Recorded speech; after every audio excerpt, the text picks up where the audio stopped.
김종철의 만나는 법이라는 시에 대해서 알아보도록 하겠습니다. 시작할게요.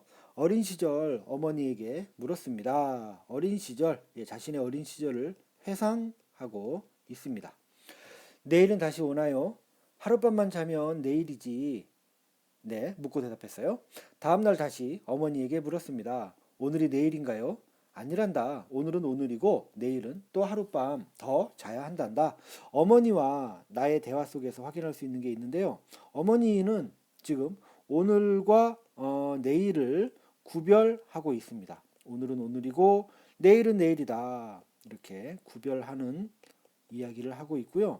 그에 비해서 나는 오늘과 내일을 구별하지 못하고 있죠. 이게 무슨 의미냐? 현재로서는 좀 알기 힘들고요. 조금 더 나아가야 되겠습니다. 일단은 여기까지만. 오늘과 내일을 어머니는 구별하고 나는 구별하지 못하고 있다. 여기까지만 확인하고 넘어갑니다. 두 번째 연이요. 고향에서 급한 전갈이 왔습니다.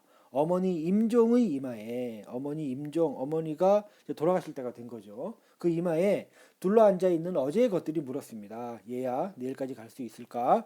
네, 일단 여기까지요. 어제의 것들이 물었는데요. 그 어제의 것들이 뭐냐면 어머니 임종의 이마에 둘러앉아 있는 어제의 것들이에요. 그러니까 이 어제의 것들은 어머니를 둘러싸고 있는 것이죠. 어머니와 관계되는 것들입니다. 결국 이거는 어머니의 세월, 어머니의 삶 이런 거를 의미한다고 할 수가 있어요.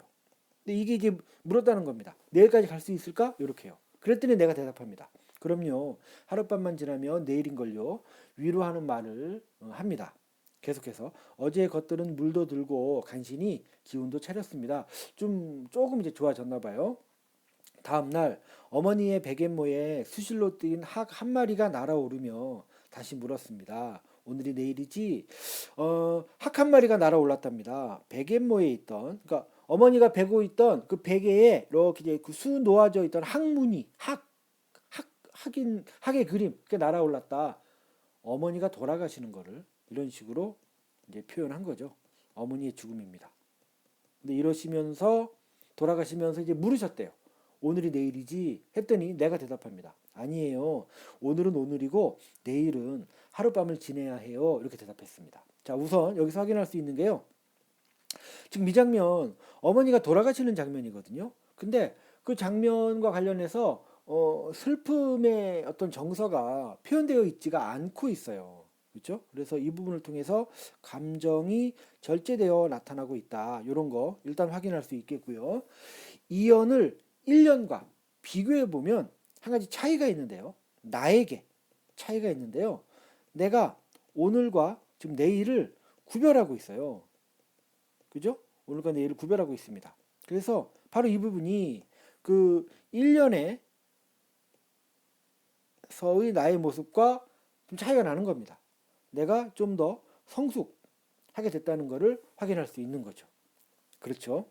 또 여기까지. 또 이게 오늘과 내일을 구별을 안 하는 게 도대체 뭐냐? 아직까지도 조금 애매할 수 있어요.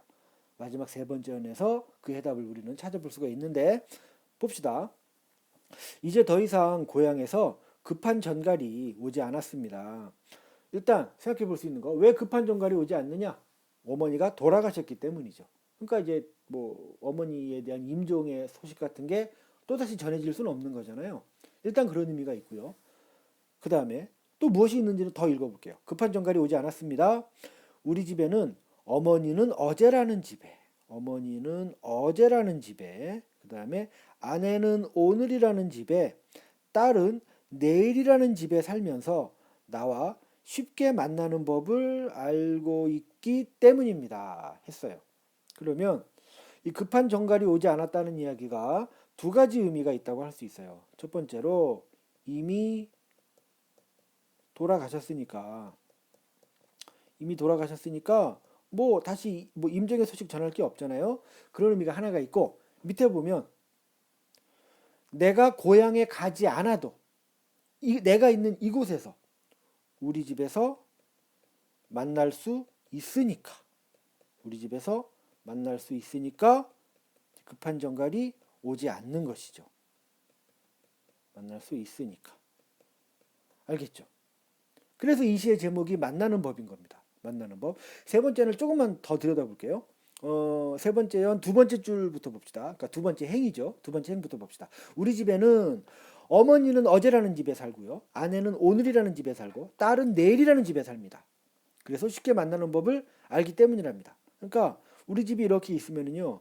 아, 이 그림 못 그리는데. 근데 이거 그림 안 되는데.